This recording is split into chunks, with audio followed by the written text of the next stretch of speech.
Good morning. Thank you very much for joining us today. I think everybody is in right now from the waiting room. Well, there are more people now again. As usual, we are going to have some hopefully quick announcements, and then we will wait to hear from you. If you have any questions that we would be able to try to answer. We should have announcements from the Office of Research sponsored programs as well as accounting. Before any of that, I see Cindy in the participants too. Cindy, do you have any announcement before we start? Yes, I do. So this will be my last Hello, Cindy. research. I see it's muted. No, I can hear Cindy. Okay, Cindy is our Executive Associate Vice Chancellor that our units. Yeah. Go ahead, Cindy. Oh, can you hear me? Yes. Oh, okay. All right. Thank you. Yes. Yeah. Well, I guess my announcement. This is my last research forum, and so I have to. But I guess the positive news is I'm taking a position at Stanford as an associate vice provost there, and so I'll be transitioning over to my new job. And it's been a wonderful 9.5 years at Davis, and I've loved getting to know so many of you, and I'll miss you, but I'll still be in the area. So you know, if I see you in the grocery store or somewhere, I'll say hi.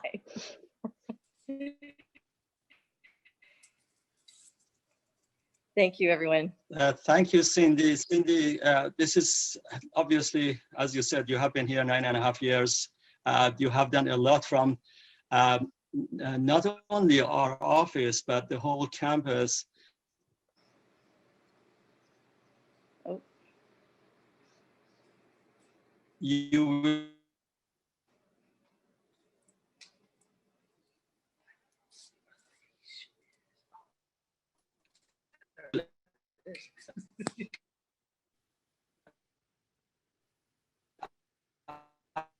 shares, but please remember that all past shares, they have craps in them too. So hopefully everything would be okay where you are going, and we want to just still be connected.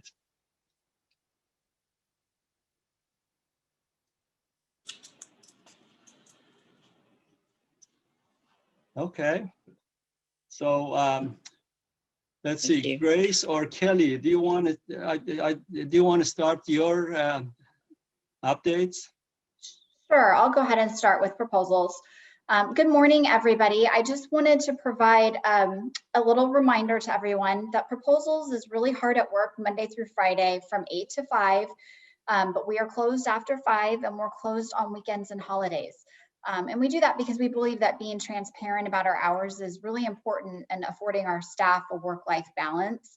But recently we've noticed an uptick in the number of urgent questions and submittal requests that we're receiving after hours and on weekends.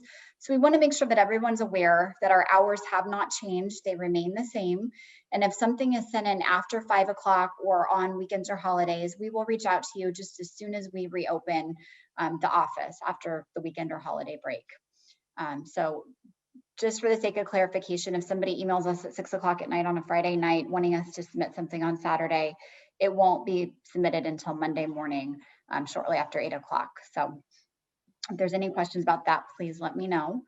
Otherwise, I only have one other announcement, and that is that effective late Monday afternoon, which was just this past Monday, so February 22nd, we turned off the automatic Cayuse notifications that PIs were receiving previously when a proposal status had been changed to submitted to sponsor.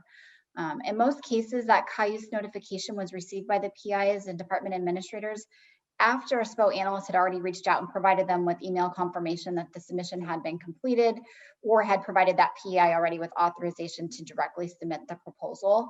So receiving a second email later stating that the proposal would be submitted or approval would be provided for submittal was causing some confusion. Our goal is to be as efficient and transparent as possible with our process, and we believe that eliminating that automatic notification eliminates that confusion and helps us better align with that goal. And that's all I have for proposals, unless anyone has any questions for me.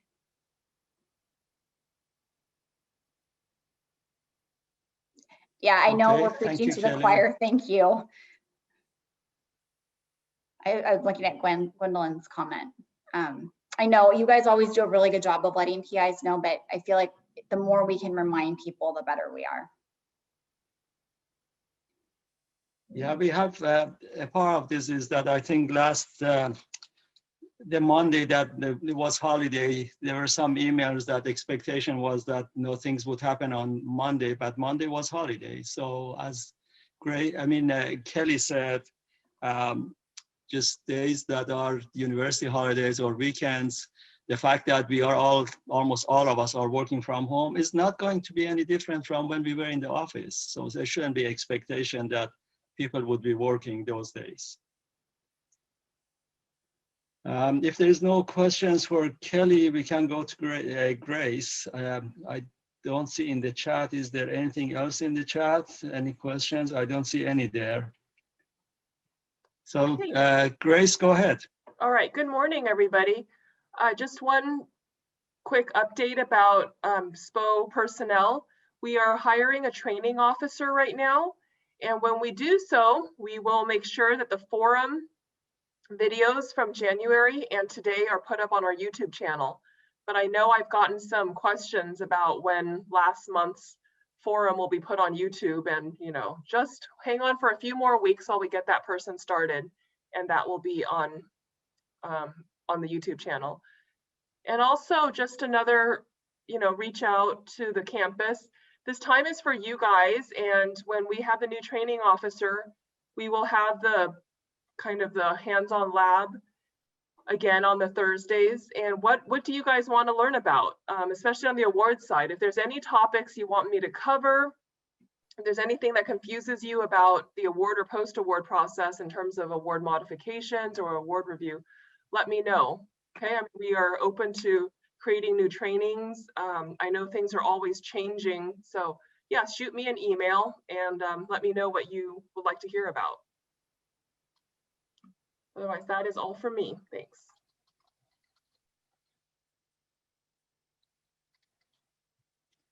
Any questions for Grace?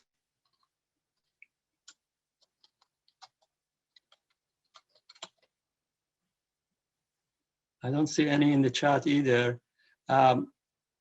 James, do you have any updates? Yeah, good morning. Yeah, I have a couple of quick updates. I guess this might wind up being a pretty speedy, quick meeting altogether. So I just wanted to let everyone know that our effort reporting system cycle is getting closer. Unfortunately, we've had it on hold for a little bit, waiting for the UC Path data that needs to feed into the system to get fixed. They're making, the UC Path team is making a lot of progress there. We think we're going to get some data files in the next week or so that will allow us to see if the data is really looking good, and then we'll go ahead and pull down a full year's worth of data. So fingers crossed, we're hoping that within a month-ish, we will be able to release the effort reports for the period that ended September 30, 2020. Apologize for the delay. I know that as we get further from that certification period, it becomes, even hazier as to what happened all that time ago. But they're doing the best they can. I've mentioned it before, but we want to make sure that we're putting out accurate reports and not inaccurate reports for you to have to deal with. Another system related thing, just heads up, there excuse me, we are making some enhancements to the cost share application. Doesn't really affect the user functionality, the way the system works. However, there is a technological change that they're making that we believe will actually speed the system up. So you should be able to pull, you know, the lookups and things should run faster. I understand sometimes it takes quite a while to load the necessary information in there. So that fix has been in the works for a little while, but I'm looking at a Jira right now where it looks like we're, you know, they're getting a little closer to getting that one ready to go. So hopefully that helps you out a little bit as you're preparing cost share reports. I guess along the line of cost share though, we're seeing a little more frequency where sponsors, well, just to back up, traditionally, we let the department kind of capture the cost share at their own pace and don't necessarily try to keep the, you know, the ratio of cost share to the sponsor costs in complete sync with the way it's done in it's presented in the proposal or the award. Some sponsors are actually really forcing that to happen. So if you've got a 50-50 cost share, you know, a one-to-one match with cost share, and you've got $100 of expense on the ledger that we want to invoice for or report, we also need $100 of cost share at the same time. We can't wait, you know, a little bit down the road. Which, so that's just a heads up. If we reach out to you, that could be what the cause is there. I was just looking back to, okay. Okay, those are my two kind of work topics. Like my final comment is we in contracts accounting are getting pretty close to being fully staffed after being short staffed for a good number of months. So we're really happy that we've got some really good people coming on board and moving into new positions. So we're looking forward to being able to provide a level of service that helps you out there get your work done as well. That's all I've got, unless there are any questions. I don't see anything.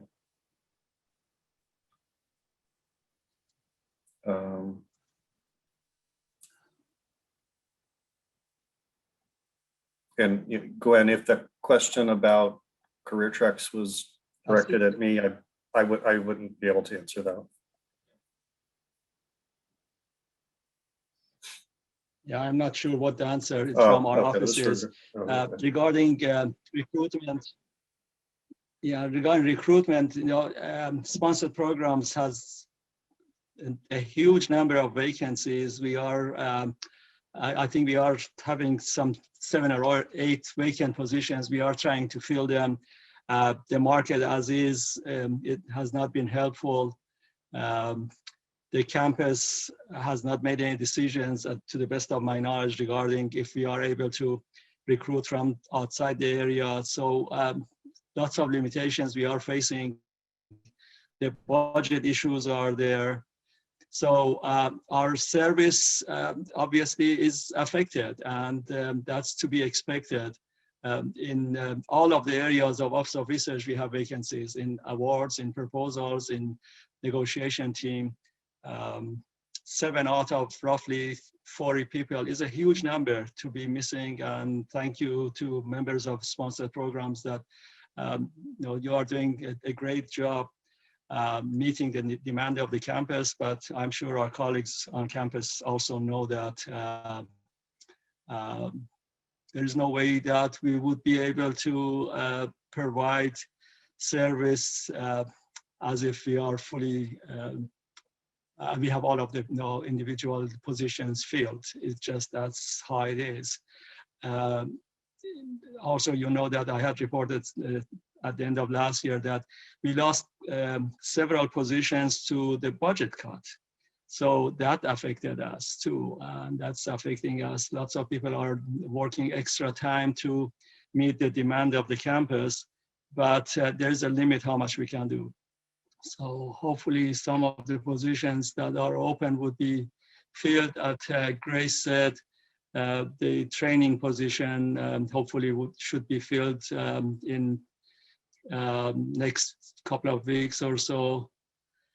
And we are interviewing for other positions too. So that's where we are.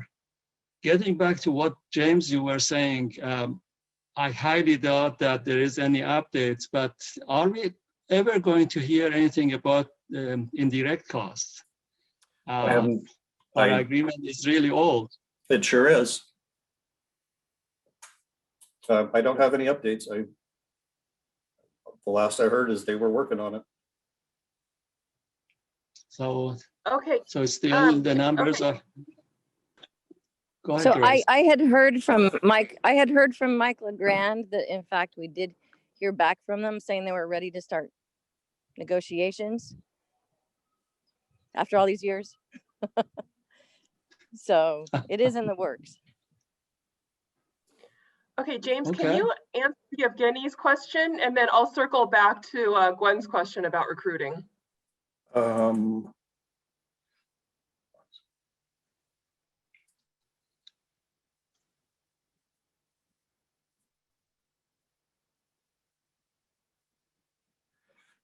So unfortunately, this really is kind of a case-by-case analysis to figure out, you know, what do we want, what do we need to do? Do we need to put in a JV? Do we need to wait? Is there some other solution? I don't, you know, unfortunately, the UC path is, well, what do we call it? The gift that keeps on giving. And, you know, they continue, the UC path team continues to make, you know, enhancements and corrections and fixes and getting things ready for, you know, fixed. But, you know, I'm sorry, I don't have, so please reach out to your fund manager and or one of the team supervisors so we can review the specific situation. I don't, you know, we're trying to make it, you know, we went with the JVs for a while. We held off on doing JVs for fear of causing problems when the fixes came through. But then, you know, that slammed into the need to actually get final reports and stuff done since we've been on UC path for approaching a year and a half, I guess. I'm sure this isn't quite the black and white answer you'd like to hear, but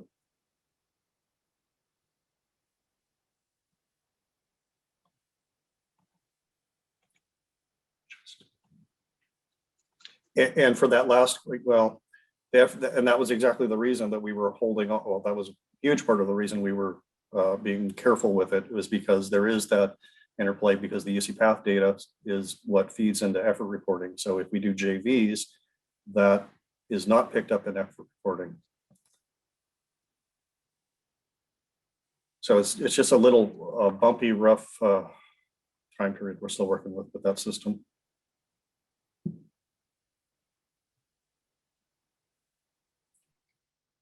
Okay, thanks, James. Okay, Yes. Grace. Okay, so to answer Go ahead. Maria's, to answer Gwen's question. So Gwen, can you unmute yourself if you want, or just type it in the chat? So is your question about not getting enough qualified applicants? Is that what it is, that there is not the pool of candidates that meets the minimum qualifications? I believe this is a campus-wide problem, okay, which is that research administration is a specialized field, and unless you already have experience, you're not qualified to, you know, work in this field. So I understand the issue, which is how do we create the pool of good candidates? Yeah, that was my question, and it was in response to your prompt about what sort of training do we need, and I was hoping that maybe we could address some of the problems with not getting a large enough pool of research admins from the training standpoint. Oh, okay, thanks. That's a good point.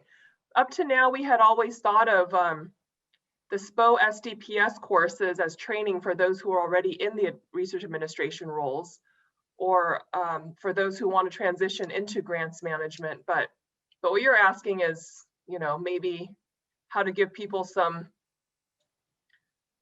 not just knowledge, but maybe some hands-on experience so that they would qualify for research administration, because just taking a course doesn't qualify you. Okay, yeah, that's a good point. Thanks. I'll write that down. Thank you. That was kind of a shot in the dark for me. It's like desperate times, We're desperate talking measures. about hiring. This meeting will go on for a long time because I know we all struggle with issues with hiring and training and retention. But okay, good.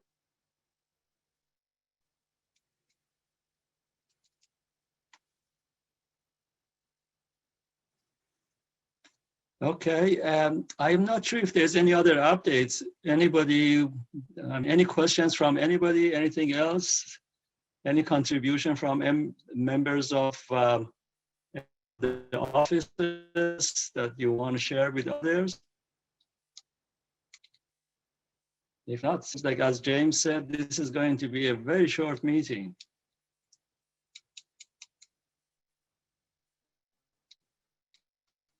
Well, it's all maybe Cindy's fault that she's leaving and there's not a whole lot to talk about here. Cindy, are you around? Yeah, I'm here.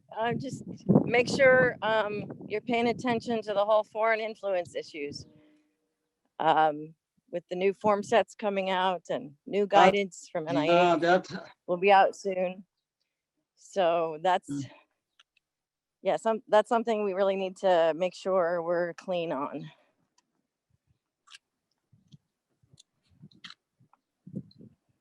And Ahmed, I think you froze, at least on my screen. I know that compliance. Oh, there we go. Okay, I might be back now. Yeah, the compliance area of the campus is working on all of those with but I mean, you, Cindy, were doing a lot of work in that area. We had a meeting yesterday and I mean, everybody was wondering who is going to continue the work that you have been doing in that specific area. So some reshuffling has to be done. Some of the expectations that NIH has, I don't think sponsored programs would be able to deal with things that like they are asking about protection of data, research data, and so on and so forth. None of that would be the type of thing that sponsored programs can deal with. We don't collect data from research. And I don't know where that type of compliance would come from, but I know Craig is working on. So there's actually a group. There's actually a group that's working on this, kind of behind the scenes, I suppose. But yeah, Craig will be involved, and he has been involved already. And there's a group with the Chief Compliance Officer, Legal Counsel, and others. So yes, that work will continue because it has to. But Craig will be tapped into those meetings. Craig Allison. And I'm on. I don't know if you can hear me. Hello, Craig. Thank you, Craig. Hello. Yeah, I think at some point, sooner than later, it's probably worth an update to this group, kind of what the most recent developments are, both kind of internally on campus in this area, as well as external agency guidance and so on. So in the next maybe couple of months, we'll put something together that will make sure everybody's up to speed that we can present. I know that, let's see, I know that Craig has been doing a lot of work in this area, and as Cindy, you said, basically Office of the President is working with different campuses, and they are coming up with recommendations. And the more we read into what they are saying regarding recommendations, they seem that almost all of them are the type of things that Craig has been doing, and Craig has been telling them that's what we should be doing. So I think in some ways, at least from my point of view, this campus is probably the forefront of the whole thing because of the type of things that Craig is doing too. Yeah, I would agree. I think we're ahead of some of the other campuses. There was a recent audit that came out And UC Davis is already doing a lot of the suggested, a lot of the recommendations we're already doing. And so I think we're in a good place right now. But yes, I think additional education so everybody knows what's happening and there's clarity and transparency around that, I think is important. So yeah, if for Craig's team to develop an education opportunity for the forum, I think that would be great. Yep, that's my plan. I mean, the bottom line on all this is, I if think there is any question, any doubt, particularly if any of the research involves, as we're talking about this topic, any of the research involves foreign activity of any sort, it's just worth just checking with us to make sure there's not some, hidden disclosure, not hidden, but disclosure obligation, which in some cases you wouldn't expect. But we are hearing from some, and again, I want to make this the presentation, but we're hearing from the agencies, in particular NIH and NSF, that they have an expectation of disclosures which wouldn't be always intuitive, if you ask me. So if you're in doubt at all, please reach out to me or my unit.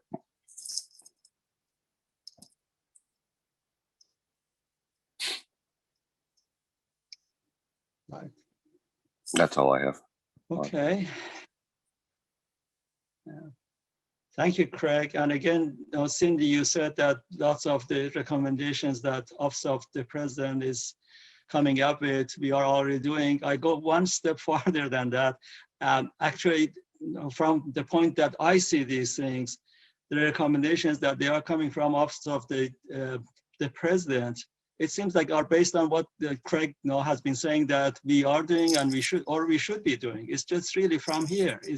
That's why I really. So you're right. You're right. I wasn't going to bring that up, but Craig did contribute to that report. No, just I would. Craig should get credit for that. Well, I was also, not to go on and on here, guys, but I was on that work group. So yeah, so we made suggestions, and we had, it's nothing's perfect, never will be perfect, but we have a decently robust program in place. Everything can improve, and we're continuing to look for ways to make that, to protect both obviously the institution, but as well as our researchers. So yeah, a lot of what was in that audit, we're already doing it. So anyway. Mm-hmm. Right. Thank you, Craig. Mm-hmm. Any questions for Craig now that we have him here too? Again, these are evolving areas and there are lots of compliances, and we have to all be on the right side of what the requirement is. Well, anything else that we can talk about? Sorry, I'm just going to jump in here. Well, it's a little bit. Okay, I'm just going to jump in here. People have been sending me some really interesting chats about your ideas for future trainings, and they're great because I know that we've been covering the same FCPS courses for a while, and we would be certainly open to creating new ones. So, after this, if you have any ideas, please send me an email. Okay, this is great. Thanks so much.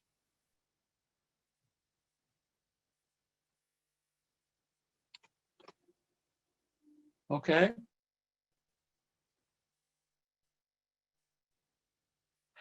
I don't want to push to close the meeting, but it seems like there's nothing else to talk about at this point. Let's stop the meeting and go back to the campus or whatever the work we are doing to serve the campus. Thank you very much. And again, Cindy, thank you for being a very important member of research. In 9.5 years you have been here, and best of luck to where you are going. They are getting a very good person in Stanford.